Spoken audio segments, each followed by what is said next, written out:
Contoh soal potensi kognitif.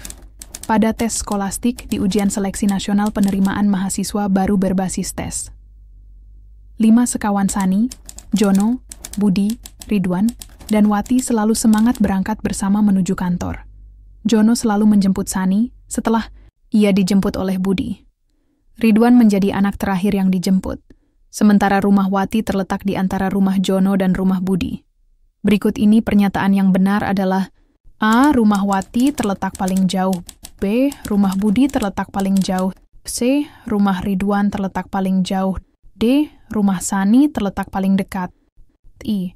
Rumah Budi terletak paling dekat. Mari kita bahas.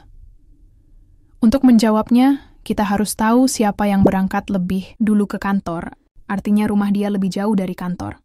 Nah, dari soal tersebut, kita bisa tahu kalau rumah Budi lebih jauh dari rumah Jono, karena Jono dijemput Budi yang kemudian mereka berdua menjemput Sani. Maka, rumah Sani lebih dekat dari rumah Jono. Sementara itu, karena rumah Wati berada di antara rumah Jono dan Budi, maka rumah Ridwanlah yang paling dekat dengan kantor, karena ia dijemput paling terakhir. Apabila dituliskan berdasarkan urutan dari yang rumahnya terdekat dari kantor sampai yang terjauh, maka jadinya seperti ini. Kantor, rumah Ridwan, rumah Sani, rumah Jono, rumah Wati, rumah Budi. Jadi, jawaban yang benar sesuai dengan pilihan di atas adalah B. Rumah Budi terletak paling jauh. Sekarang kita ke contoh soal tes skolastik lainnya, yaitu tentang penalaran kuantitatif. Tentukan angka yang tepat untuk melengkapi deret berikut ini. 3, 6, 11, 18, 27, titik-titik. Pilihan jawabannya adalah sebagai berikut. A. 36, B. 38, C. 40, D. 42, E. 44. Mari kita bahas. Sekarang kita cari tahu pola dari deret angka ini. Biasanya, pada soal seperti ini, kita mulai dengan memperhatikan selisih antar angka. Mari kita hitung selisih antar angka satu per satu. Dari 3 ke 6, selisihnya adalah 3. Dari 6 ke 11, selisihnya 5. Dari 11 ke 18, selisihnya 7. Dari 18 ke 27, selisihnya 9. Kita bisa lihat, selisihnya terus bertambah 2. Dimulai dari 3, lalu 5, kemudian 7, dan 9.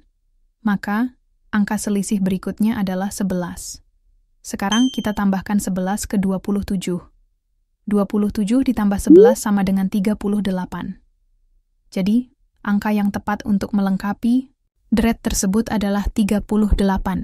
Jawaban yang benar adalah opsi B, 38. Tips tambahan. Untuk mengerjakan soal seperti ini, perhatikan pola selisih antar angka terlebih dahulu.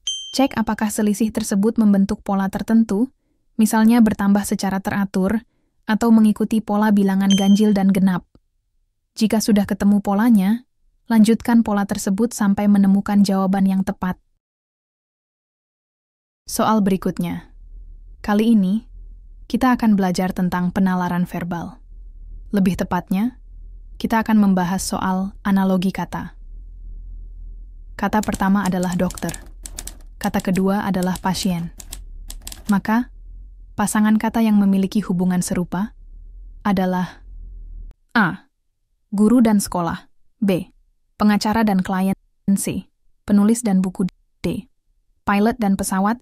E. Pelatih dan atlet. Sekarang mari kita pahami hubungan antara kata dokter dan pasien.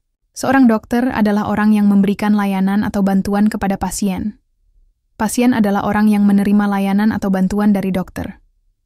Jadi, hubungan mereka adalah pemberi layanan dan penerima layanan. Atau bisa juga disebut sebagai hubungan profesi dengan pihak yang dilayani. Pembahasan detil. Mari kita lihat satu persatu opsi jawaban yang tersedia.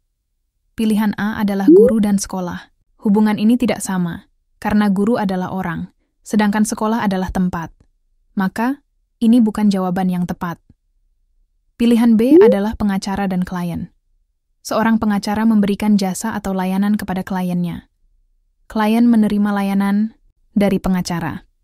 Hubungan ini sama dengan hubungan dokter dan pasien, yaitu profesi yang memberikan layanan kepada pihak yang dilayani. Maka, ini adalah jawaban yang tepat. Pilihan C adalah penulis dan buku.